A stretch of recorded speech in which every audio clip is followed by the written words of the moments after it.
Hey there riders, Moto Journo Kris here today. I am here with the KTM 390 Adventure. This is in fact a brand new bike. It's my sister's new motorcycle, and I thought I'd mention probably the best investment that you as a rider can make when you get a new motorcycle or you get your first motorcycle. Even if it's a motorcycle which might be in a little bit of rough condition, depending on just how rough it is, and that is crash protection. And so we picked this 390 Adventure up from Moto Hub in Castle Hill, and they really luckily had some crash protection in store that had been essentially ordered in by someone, and they'd gotten another alternative while they were waiting for it. And I was looking at some of the different options. I'm a pretty big fan of Oggy knobs. I know some people don't like the look, but they tend to be a pretty easy installation. They offer a good bit of protection, not the most sightly.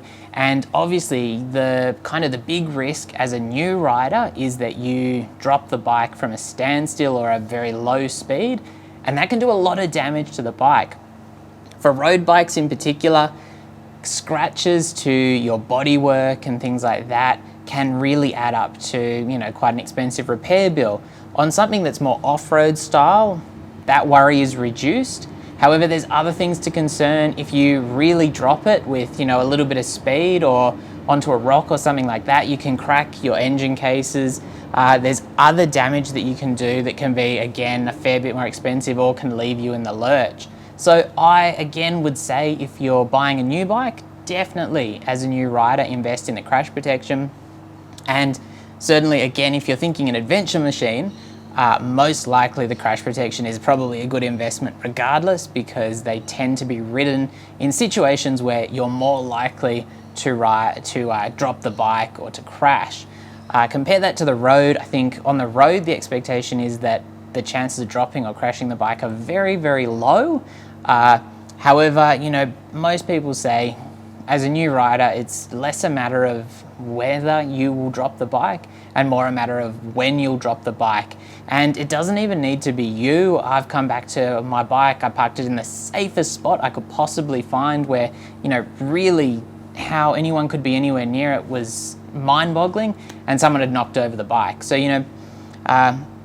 it doesn't necessarily need to be you, but as an inexperienced rider, the chances are against you, and in a way you're betting against yourself. But I'm a firm believer in spending the money or taking the precaution, because I reckon, and it might be a funny way of looking at things, when you take the precaution, you're less likely to have needed to do it. And whether that's putting on the wet weather gear and going out and it then being beautiful and sunny, or putting the crash protection on the bike and then not needing it, is very, very preferable.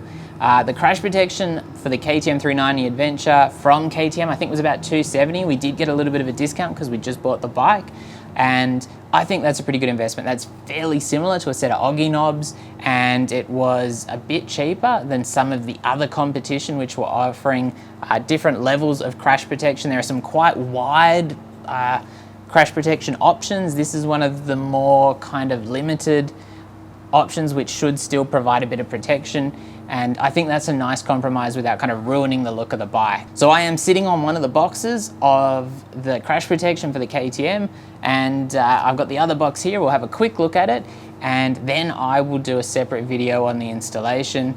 As I said, best mod you can do as a new rider before you do fancy stuff, anything like that, on an adventure or a road bike, is most likely the crash protection, because you're just kind of securing your investment. It's like having insurance, just to make sure that you're covered, even if it's just third-party property insurance. Because as I always say, you don't want to be paying off someone's Maserati or Lamborghini or something like that for the rest of your life because you didn't have insurance, especially when that kind of insurance is fairly cheap, just like crash protection is, again, fairly cheap.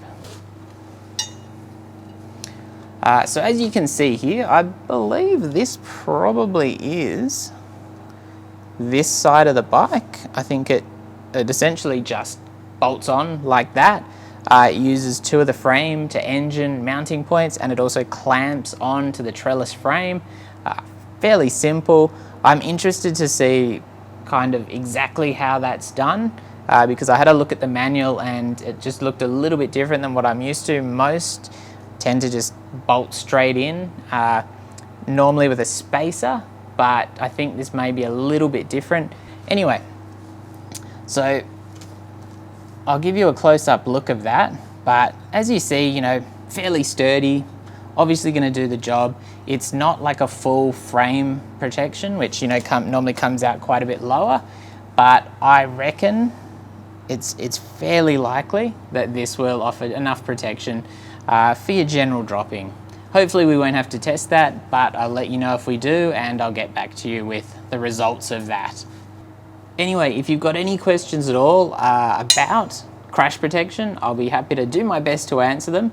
And particularly if you've got any questions about the KTM 390 Adventure crash bars, again, once I've got these fitted, I should be able to answer any questions you have regarding these. So just let me know down below in the comments. As always, thanks for watching and stay safe out there.